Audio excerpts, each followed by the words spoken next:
Hello everyone, it is your boy Winster and I hope that you are having an amazing day, but welcome back to the channel. On today's video, we're going to be talking about the new toy engine that got released in the most recent set Battles of Legend Terminal Revenge. We're going to be talking about its meta relevancy, its actual applications, and what it's going to be looking like in the future, and if it's worth picking up for you. But before we get into today's discussion, please consider subscribing to the channel and turning on the notification bell. I would really appreciate it. We're getting close to 3,000 subscribers. That is crazy.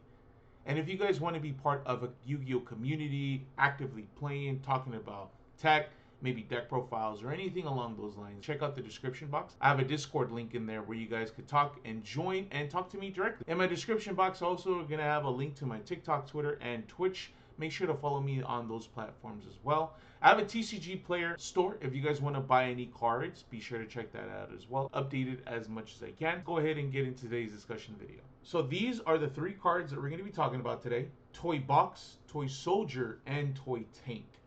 These were all released in the new Battles of Legends set Terminal Revenge. I know there are other toy cards. I think there's Toy Magician and Toy Knight. We're not going to be talking about those today. We're only focusing on these three cards. We're going to break each one of them down. So let's talk about Toy Box first. It is a continuous spell card. Its effect is once per turn, when an opponent monster declares an attack, you can send one face down card you control to the graveyard as cost. Destroy that opponent's monster. Its other effect, once per turn, you could activate one of these effects. First effect, set to your spell and trap zone as spells up to 2 monsters from your hand, deck, face-up monster zone, and or graveyard that have toy in their original name and effects to set themselves in the spell or trap zone as a spell. Second effect, destroy up to 2 cards in your spell and trap zone. Toy Tank, a light level 4 effect machine type monster. Its effects are you could set this card from your hand to the spell and trap zone as a spell. You could only use each of the following effects of Toy Tank once per turn. If this set card in the spell and trap zone is sent to the graveyard, you can special summon this card. You could tribute this card, special summon one level 4 or lower 6 monster from your hand, or if you control a toy box, you can special summon one level 6 or lower monster from your graveyard instead, except this card. And the last card is Toy Soldier. Whenever I think about this card, I immediately think of 50 Cent because he has a song called Toy Soldier. One of my favorite songs off of The Massacre. Shout out to all my hip hop heads. Leave a comment down below, guys, if you like 50 Cent or just listen to hip hop in general. But its effect is a light level 4 warrior monster. You can set this card from your hand to the spell and trap zone as a spell. You could only use each of the following effects of Toy Soldier once per turn. If this set card in the spell and trap zone is sent to the graveyard, you can special summon this card. If this card is normal or special summon, you could add one toy box from your deck to your hand, or if you already control toy box, you could add one level 4 light monster instead. So now that we know what the cards do, let's go ahead and break it down a little bit further. That way it's a little bit easier to understand. So first off, we got toy box. One thing to note on this spell card, it is a soft once per turn. Also, it sets from anywhere, which is just absolutely crazy. It sets from hand, monster zone, deck, and graveyard. You could set from graveyard, one from your hand. You could set from deck, one from the graveyard.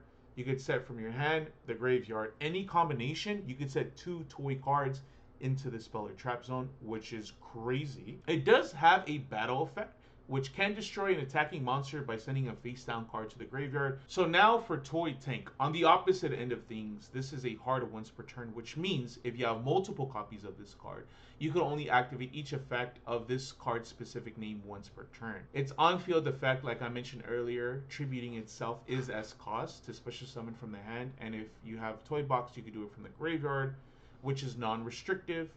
And if it's sent to the graveyard in any kind of capacity, as a set spell card, you could special summon this card or from the graveyard. Toy Soldier, in the same capacity as Toy Tank, it is a hard once per turn. If this card is no more special, you could add Toy Box to your hand, and if you already control Toy Box, you could go ahead and add a level 4 light monster instead. And the same effect as Toy Tank, if it's just sent to the graveyard as a set spell card, you can special summon this card. Now to its actual applications in the current format or the coming format, with Infinite Forbidden being released in about a month or so. Depending on how you look at it, this could be a good or a bad thing. This is a relatively small engine. Now, I'm not talking about the other toy cards. Those toy cards suck. I wouldn't recommend them. I would only recommend playing this. But because it's a small engine, you could play more non-engine. You could play more engine of whichever strategy that you're playing. Or on the opposite end of things, because it's so small, you're not going to see these cards enough in the deck that you're playing, even if you are playing a 40 deck card. Now, to kind of add consistency to the engine, if you want to see it more, you can play more Toy Soldier because the normal or special of this card allows you to search out Toy Box, but not everyone wants to hard commit to their normal summon of the turn. I cannot highlight this enough, guys. This engine has phenomenal recursion. Being able to set once every turn 2 toy cards from the hand, deck, grave, or field. Given not a lot of engines or strategies could really abuse set cards, but the ones that can will really appreciate it and take that deck potentially to the next level of the meta. But I personally think that is phenomenal recursion. Now, its battle effect, which is nice to have, is a little bit niche because it only functions when you have a set card on the field, which you could in turn send to the graveyard when your opponent declares an attack and then destroy that attack monster. Which isn't really hard to get onto the field because this specifically sets them to the graveyard, but you want to use those cards that you set to the graveyard to be able to combo off with specific strategies. Again, not something that you're going to be using all the time, but it is nice to have. Now, as far as pricing, at the recording of this video, which is June 29, this engine is incredibly budget. The whole engine you could get under $2. You'll probably be paying more for shipping. So if you find a vendor on TCG Player that just has all the cards, you'll probably get it underneath $5, which is freaking crazy. And the relevancy of that is because the engine potentially has meta relevance, which we're going to be discussing.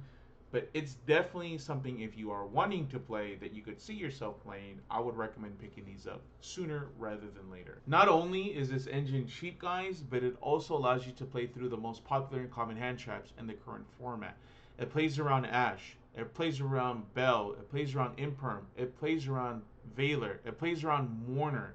And that's all because it sets everything onto the field as a spell, doesn't special or add or anything. The only hand trap that this does not play through is Ogre, which, given it's a fairly popular hand trap, but I would say Ash, Effect Veiler, Imperm are far more popular than Ogre. Now, how does this engine work with current strategies in the meta or ones that are coming? Now, the one that I wanted to highlight that are going to be released in Infinite Forbidden are White Forest cards. The card that I really want to talk about is Asteria of the White Forest. This card, on field effect, you could send one spell trap from your hand or field to the graveyard to special summon one light tuner from your deck. So, pretty straightforward. You will summon this, activate its effect, send one of these 2 cards that are sent to the graveyard, and then summon one of the tuners. So, either of these are the tuners. I think you will end up summoning out the Sylve of the White Forest, get its effect on field, and then you will be able to trigger one of these cards that you send off of Asteria, and then you'll be able to do your full combo. So that is the first strategy. Another strategy that the toy engine pairs really well together is the Snake Eyes strategy. Strategy is the best in the game. But Diabell and Toy Box are a full combo. Activate Toy Box, set the 2 Diabells in hand, send one of the face down cards. Chainlink 1, Diabell, Chainlink 2, whichever one that you send, get original, and then just do full combo from there. Also, you could get these 2 on the field, and then go into Infernal Flame Banshee, activate the effect, add 1 Pyro, and then add back the Poplar or the Ash if you haven't used your normal summon, and then summon either of them to get the full combo that way. I think this engine works really well with it. I am really excited to see how people, or if people, are going to start incorporating this engine with Snake Eyes. Now, those are my thoughts on this engine, guys. I think it has a lot of potential, especially with like White Forest or even Snake Eye. If Snake Eye gets hit, they might just add this to add a little bit more consistency. But I want to get your guys' thoughts and opinions. Is this something worth picking up? Do you think it's going to be meta relevant, or is it just a lot of hype right now because Battles of Legend was recently released and people are just trying to figure out if there's anything of value in that set? But let me know in the comment section below, guys, what you guys think. That's it for today's video. My name is Winster, and you guys have an amazing day, and thank you for watching as always. Peace out.